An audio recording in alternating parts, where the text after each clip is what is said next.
На окраине Буэнос-Айреса, среди узких улиц и потертых фасадов, бизнесмен Эстебан Риас расклеивал по столбам свежее объявление. На каждом был его сын, Томас, исчезнувший год назад без единой зацепки. С тех пор Эстебан, владелец огромной строительной корпорации, превратился из уверенного лидера в человека, живущего лишь надеждой услышать: «Я его видел». В тот день он приехал в бедный район Ла-Бока, туда, где его точно никто не узнает. Для местных он был просто изможденным отцом с пачкой плакатов. Он наклеивал очередной лист, когда рядом раздался тонкий голос: «Сеньор, этот мальчик живет у нас дома». Эстебан замер. Позади него стояла босоногая девочка лет 8, смуглая, с большими внимательными глазами. Она ткнула пальцем в плакат: «Он живет со мной и моей мамой». У Эстебана подкосились ноги. «Ты уверена?» — спросил он,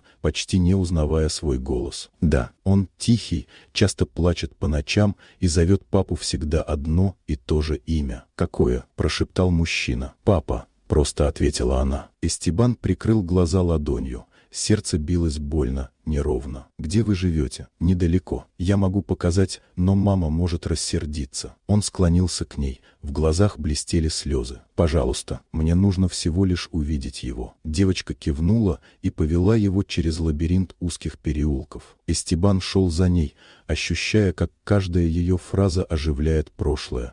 Красные качели в саду, на которых Томас любил кататься, шум машины, пробудивший когда-то его страх. «Он говорил о качелях и большом дворе», — сказала девочка, оглянувшись. У Эстебана перехватило дыхание.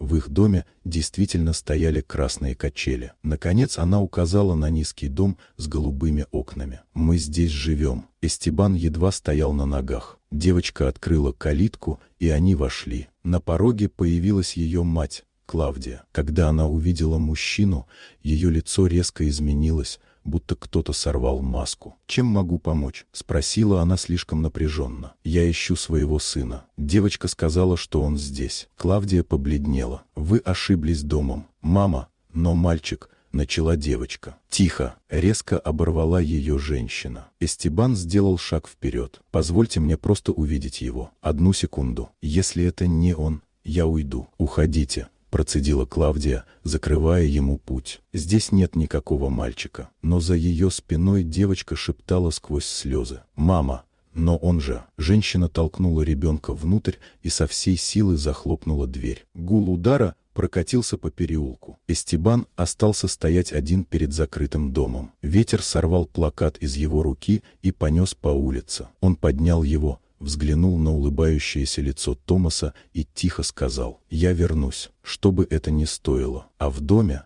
прижав к груди один из плакатов, девочка Амалия впервые почувствовала сомнение, что тайна, которую скрывает ее мать, гораздо страшнее, чем она думала.